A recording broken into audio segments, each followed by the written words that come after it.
Macron, assez d'hypocrisie, rupture de tous les liens avec les assassins.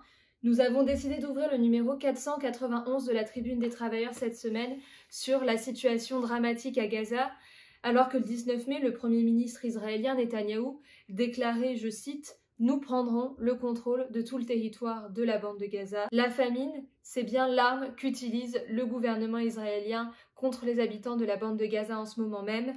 Nous citons la déclaration du président du Secours médical palestinien qui dénonce la situation faite à 70 000 enfants, dit-il, à la limite de la mort. Nous citons aussi la présidente de Médecins sans frontières qui parle d'une éradication des Palestiniens dont les conditions ont été mises en place par Israël. Le chef adjoint aux affaires humanitaires de l'ONU déclarait hier qu'il y avait un risque qu'en 48 heures, 14 000 bébés soient tués à Gaza.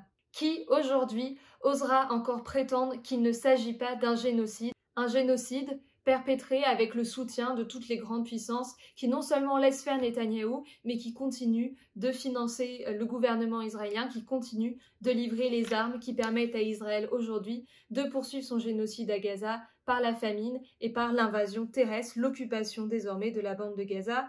Le président de Médecins du Monde pointe l'inaction des États tiers qui ont les moyens de faire pression sur les autorités israéliennes pour qu'elles lèvent ce siège meurtrier.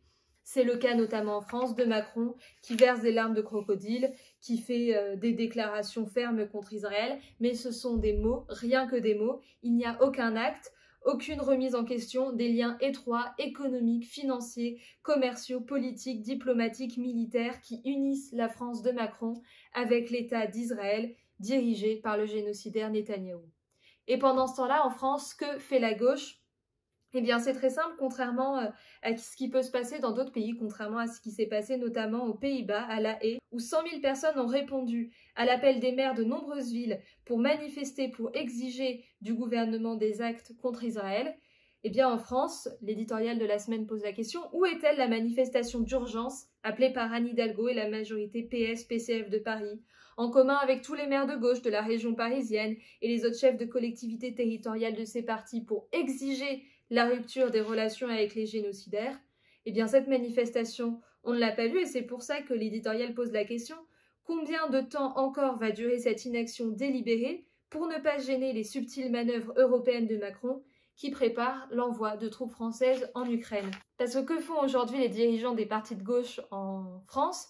Eh bien, la seule perspective qu'ils proposent, c'est l'exigence que Macron reconnaisse l'État de Palestine. C'est ce qu'ils expliquent dans une tribune collective publiée dans Le Monde, tribune qui déclare « Ce geste est indispensable alors que Gaza est supplicié et la Cisjordanie émétier ».